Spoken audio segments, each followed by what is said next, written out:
হাটহাজারী মাদ্রাসায় যখন পড়াশোনা করি তখন আমার বাবার জীবনে একটি দুঃসময় আসে। তিনি ব্যবসায়ী ছিলেন, হঠাৎ তার ব্যবসায় এমন ভাবে লস হয়েছে যে তার সমস্ত পুঁজি হারিয়ে তিনি প্রায় পথে বসার দশা। আমি তখন বিলম্ব না করে সেখান থেকে মফস্বলের একটি মাদ্রাসা, যশোরের একটি মাদ্রাসায় এসে ভর্তি হই। সাধারণত হাটহাজারী মাদ্রাসা থেকে মফস্বলে কোনো মাদ্রাসায় গিয়ে ভর্তি হওয়ার নজির সাধারণত খুঁজে পাওয়া যাবে না, বাট আমি চলে এসেছি। কেন এসেছি? আমার বাবাকে হেল্প করতে হবে, অর্থনৈতিকভাবে তাকে সাপোর্ট দিতে হবে।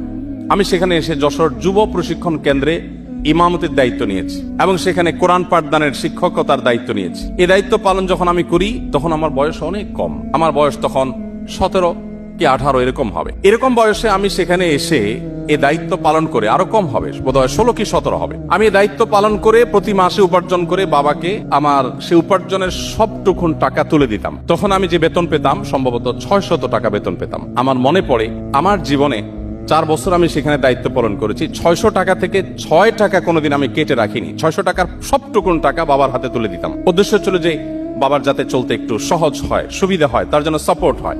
আমি নিজে কষ্ট করে চলতাম এবং 3 থেকে 4 কিলোমিটার বাইসাইকেল রান করে ক্লাস করতাম, যেতাম। এই কথাগুলো আপনাদেরকে এই জন্য বলা, আমাদের তারুণ্যর কথা মনে উঠলে আমাদের মনে হয় যে খেলাধুলা, বিনোদন, জাস্ট হেয়ালিপনা, জাস্ট আড্ডা, জাস্ট এমন সব কাজকর্ম যেগুলো প্রোডাক্টিভ কিছু নয়, না তার জন্য, না তার পরিবারের জন্য, না সমাজের জন্য, না দেশের জন্য।